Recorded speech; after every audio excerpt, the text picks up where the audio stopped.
Hello, it's Sharon Taylor, CEO and founder of the Business Vision and Development Center, and I'm here with Yvonne Lorraine on the coaching couch, and we're going to talk about some triggers today, right, Yvonne? Yes, that is right. And I we know probably have a you lot. don't have any triggers, do you? Oh, we all probably have a trigger or two. If we be honest with ourselves, we probably all do. So let's talk about what do you mean by triggers? So triggers are either situation, things, or people that when they happen, it causes us an adverse reaction to it. Like, yeah. I know. I'm gonna let you get back to Go it, but ahead. I know when my trigger is set, the back of my ears get really, really hot. Wow. Yeah, and that's real. That Yeah, does I happen have an because actual physical reaction. wow. Yeah. So when we talk about that, so like what's important is to identify what the triggers are in our lives, who the triggers might be.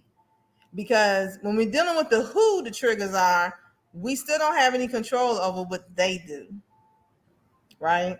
You got that So right.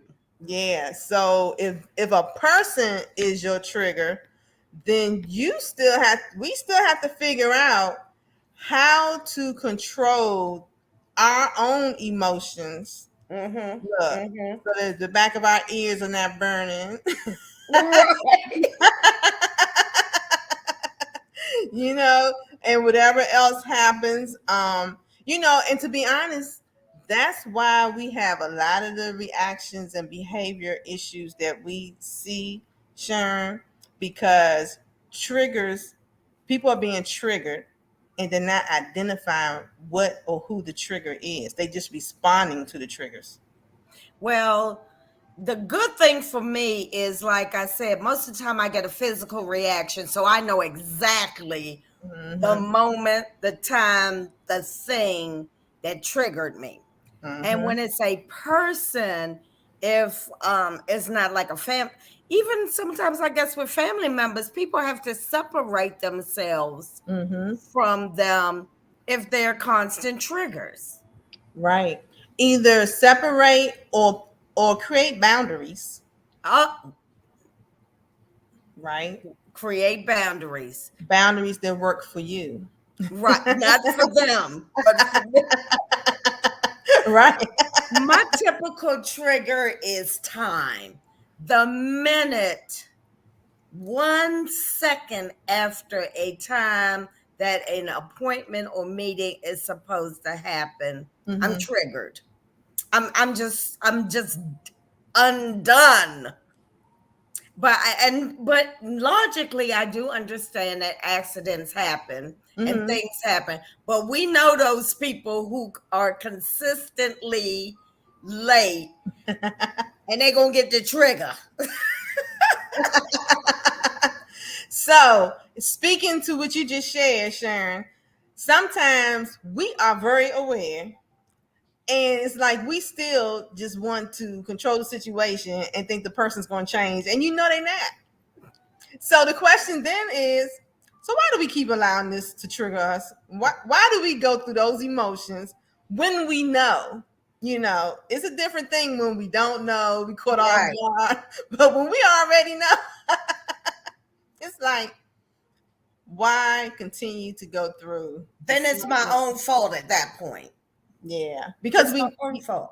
in that situation, just because we saying that we know, sometimes we do know, right? So that's where the work comes in, Sharon. Once people identify what the trigger is or who the trigger is, and we always have to go back to ourselves. It's like, what is it that I can do to help keep my emotions at peace, Yes, yes. right? Because if you're in the workplace and maybe your boss is the trigger, Maybe. maybe your spouse is the trigger, maybe your children 9 times out of 10 are your triggers. Right? This is a whole day of being triggered. And angry with an attitude, walking around acting like, you know what? that nobody don't want to be bothered with. So how do we get a hold of it?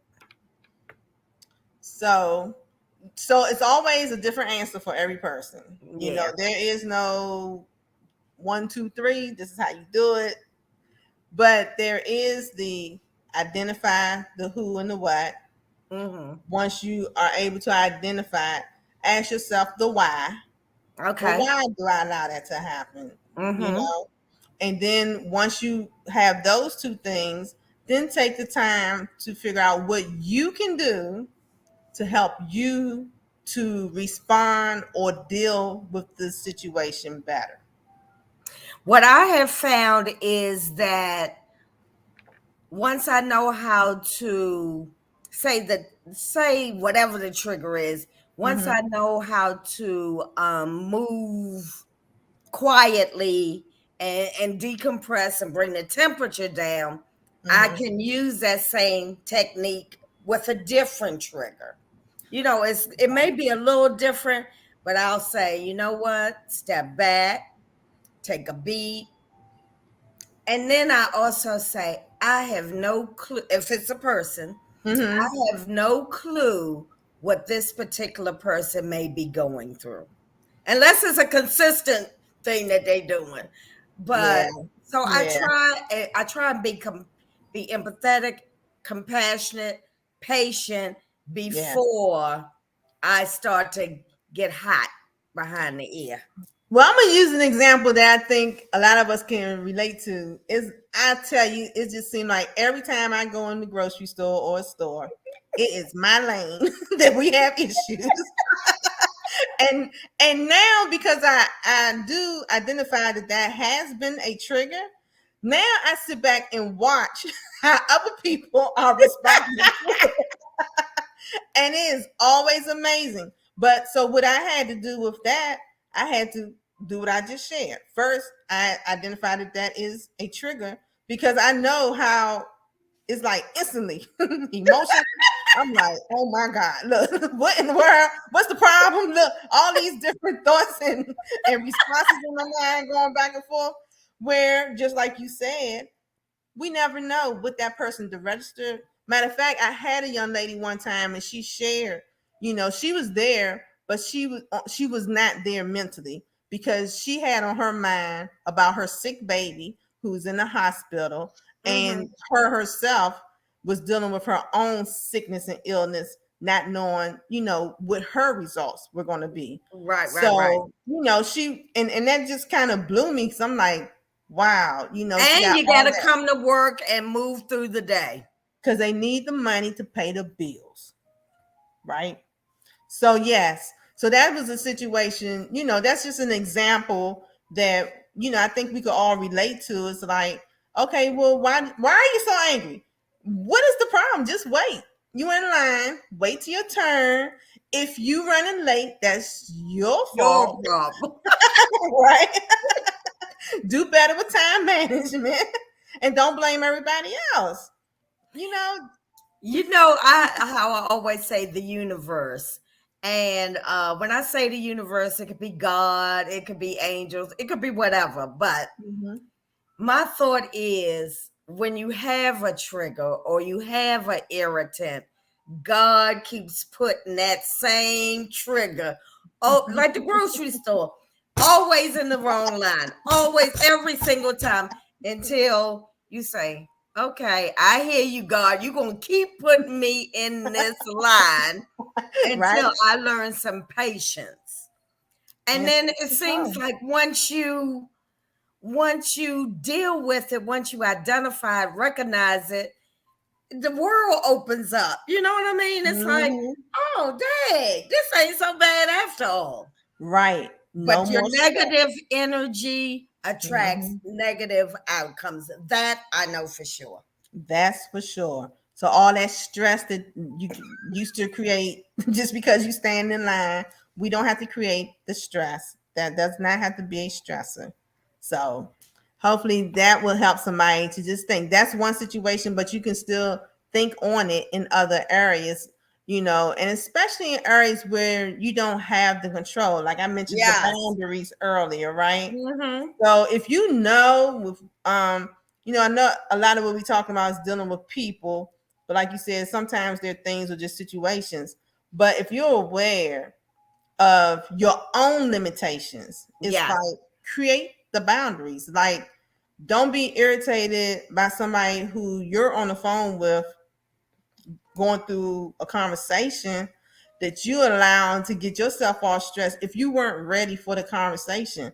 Or if it's, if after 4 o'clock in the afternoon, you're not going to deal with any difficult situations because that's going to irritate you throughout the rest of your night. Now you can't sleep. Then you got, what I'm saying? It's like, Right, right, oh, right. we could turn the phone off if you don't.